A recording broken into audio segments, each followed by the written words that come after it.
આમાં અહીંયા એક આવે તમને ખ્યાલ છે કે આપણે કયો અંક આવશે 1 તો સામે કેટલા મીંડા આવે 1 ચલો અહીંયા 2 છે હવે કેટલા મીંડા આવવા જોઈએ 2 પછી બાળક અહીંયા છૂટા કાર્ડ પડ્યા છે ને અંકના અને મીંડાના એ અહીંયા એક કાર્ડ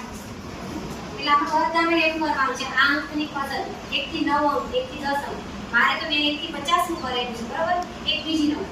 વસ્તુ ઉપાડ તો ગોળ રાઉન્ડ કરવાનું ગંભીર છે કે મેં સમજાઈ દઉં સમજાઈ બરાબર ગોળ રાઉન્ડ કરવાનો અને એમાં વચ્ચે વસ્તુ બધી મૂકવાની અલગ અલગ આપણા ક્લાસમાં જે પણ વસ્તુ હોય તમારા વર્ગમાં એ બધી નાની મોટી વસ્તુઓ ગોળમાં મૂકી દેવાની અને છોકરાઓ ખંજરી વગાડી અને ગોળ ફરતા દોડાવવા પછી હવે સ્ટાર્ટ થઈ એટલે દોડવાનું ચાલુ કરશે એટલે સ્ટોપ કહીએ એટલે સ્ટોપ થઈ જાય અને પછી સ્ટોપ થાય એટલે છોકરાઓમાં જે વસ્તુ હાથમાં આવે એ જીતી ગયા જેના હાથમાં ના આવે એ આઉટ ફેંકા પાછું ફરી વગાડવાનું અને બીજા છોકરાઓને ફેંકતા જવાનું અને આપણે વસ્તુ ઉપાડી બીજી વસ્તુ ઉપાડી દેવાની એક આ પછી બીજી દોરી પતાવી એમાં છે ને બે ગ્રુપ પાડવાના બરોબર બે ગ્રુપ પાડી ઉભા રીતે રાખવાના આમ સામેની સાઈડ આડે આમ ઉભા રાખવાના અને પછી અહીંયા દોરી પડી હશે બે બાજુ બે દોરી મોટી પડી હશે કે ત્યાંથી આવતા આવતા જે ઝડપથી દોરી ફેરી અને ફટાફટ કાઢી અને પછી પાછળ જે બીજો વ્યક્તિ થી ફટાફટ દોડી આપણે બધા આ બાજુની પટ્ટીના જેટલા ફટાફટ દોરી ફેરી ફેલાઈ જશે આ બાજુના એ જીતી જશે આપણે બરોબર એક આ દોરી પસાવી પછી દડો પસાવી ગોળમાં બેસાડવાના એમાં ખંજરી વગાડવાની અને દડો પસારવાની બાને બાને છોકરા દડો પકડતા ઝીલતા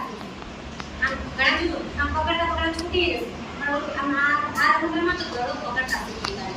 એ ખંજરી વગાડતા દડો પસાર કરવાનો અને પછી એને જેના હાથમાં દડો આવે એને ઉડવવાનો જે આવડતું હોય વચ્ચે આવી સવારે કે ટીચર ની સારું કોઈને આવડતું હોય કે કોઈને બાળ ગીત આવડતું ઝુલકનું આવડતું હોય કોઈ સરસ ડાન્સ આવડતું તો એ કરાવવાનું પોતાને મનપસંદ વસ્તુ કરી શકે બરોબર પછી દડાની તાક તો આપણા વર્તનમાં કચરા પેટી તો હોય જ પોતાની ડોલો હોય છે ને તો બે ડોલો મુકાઈ દેવાની બરોબર અને આ બાજુ છોકરા ઊંઘા રાખવાના આડી લાઈન કરી નાખવાની નાની દડીઓ હોય કે દડા ના હોય ચલો હું એમ કહું દડા ના પણ કાંકરા તો છે ડોલની બહાર હોય છે એ કાંકરા ઢગલો અહીં કરાવી નાખવાનો અહીંયા કરાવી નાખવાનો પણ આ બાજુ છોકરાઓને ઊભા રાખવાના નહીં બીજા જે એક્સ્ટ્રા છોકરા હોય એમને આ બાજુ રાખવાના કાંકરા જ્યારે રમતા હોય ત્યારે પછી કાંકરા ના ખાવાના કેટલા કાંકરા પડ્યા જેના ડોલમાં વધારે કાંકરા પડ્યા બીજે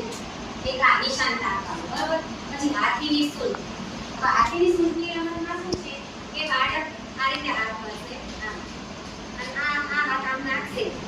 અને પછી બધા છોકરા દોડાવવા